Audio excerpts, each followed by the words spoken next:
The lack of motivation can be a slow, silent, and debilitating symptom of depression. You find yourself not really wanting to do anything due to a lack of energy or passion.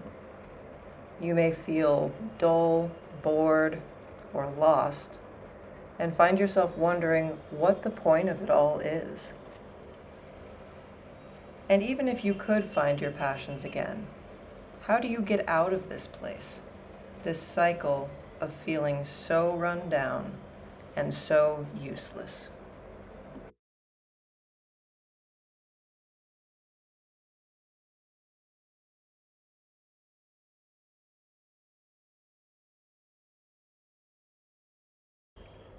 When we think of projects, we tend to think of large-scale ideas that require planning and the outcome as pass or fail.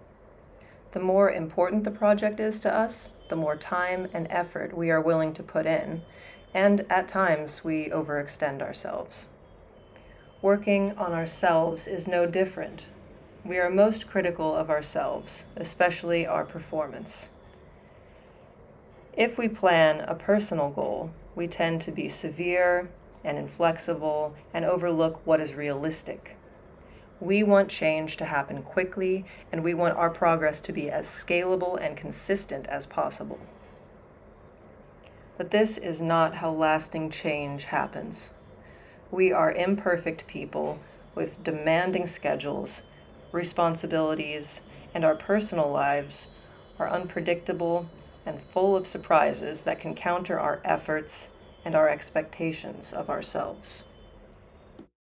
Therefore, the things we should absolutely not do when creating any type of personal goal, or by extension, when we're creating our motivation journal, is to have unrealistic expectations. We should not expect perfect adherence to our daily goals or expect the outcome to be perfect.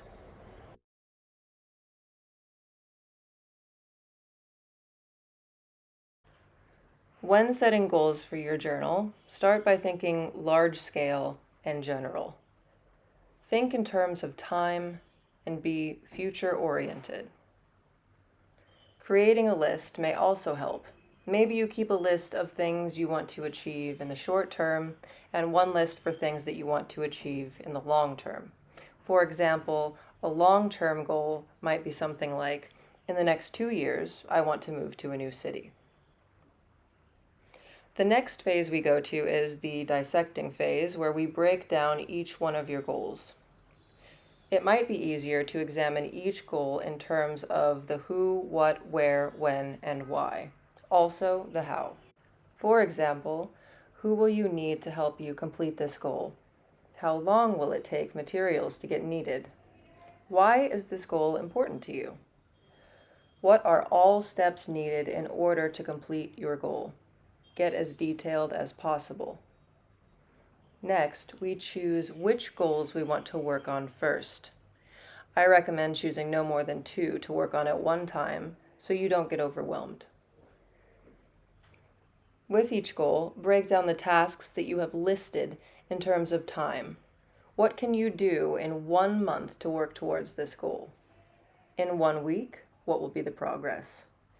And finally, each day, what can you do? Try to set time for no more than 2 hours a day to work on this goal to keep your efforts sustainable. Now we go to the action phase. Create a journal entry in which you list the upcoming week's goals. I like to use checklists personally, but you can also use bullet points or any sort of visual aid that will give you a sense of completion that you can cross out or check off at the end of the week. For each day's entry, start in the morning if possible, and choose which goal you will work on. Get specific of how much time you will work on the project. For example, I'll read 25 pages of a book, or I'll go to the gym for 45 minutes. Keep the list simple and short. As you go through the day, check off the goals you've completed, or you may choose to check them all off in the night before bed. It's important to remember that some days might not go as planned. Plan for those days as well, and plan to be gentle and understanding with yourself. Success is not measured by perfection, but by overall effort.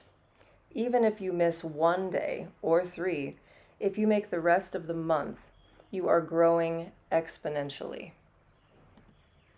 With desire to change and with planning, you can create manageable, bite-sized steps to pull yourself out of depression and feeling low. Keep going and take each day step by step. If you liked this video, please subscribe and stay tuned for my next video on my series on depression.